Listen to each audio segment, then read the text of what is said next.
Hello everyone, good evening. সবাই কেমন আছো তোমরা? আশা করি সবাই অনেক ভালো আছো আর আমি অনেক ভালো আছি।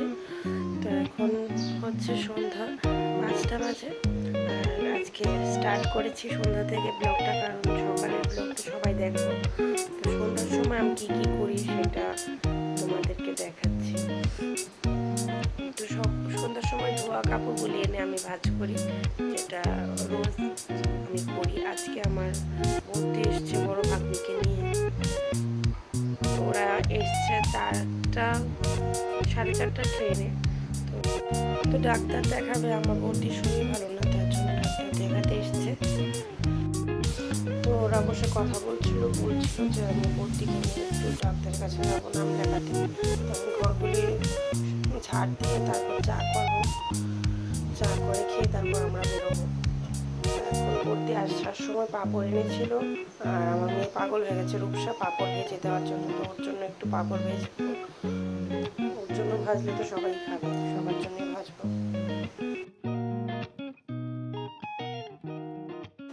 এখন পাঁপড় ভাজা কমপ্লিট, চাও হয়ে গেছে। এখন আমরা বসে চা খাবো। দেন এখানে চা খেতে খেতে তরকারিগুলি একটু গরম করে নিচ্ছি। আর আমরা এখানে চা খেতে খেতে বলছিলাম দাদা ভাই কোথায়, দাদা ভাই এখন আসেনি কেন? তো দাদা ভাই প্রায় চলেই আসলো। মেয়ে বলছে মা ভীষণ এসেছে।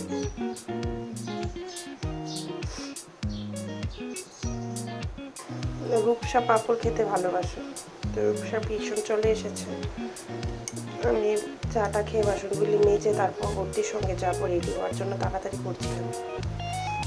তো এখন আমরা বেরিয়ে পড়েছি, আজকে ল্যাবে যাব। ল্যাবে গিয়ে ভর্তির সোনোগ্রাফির ডেটটা দেবে, আজকে নামটা লিখে আসবো।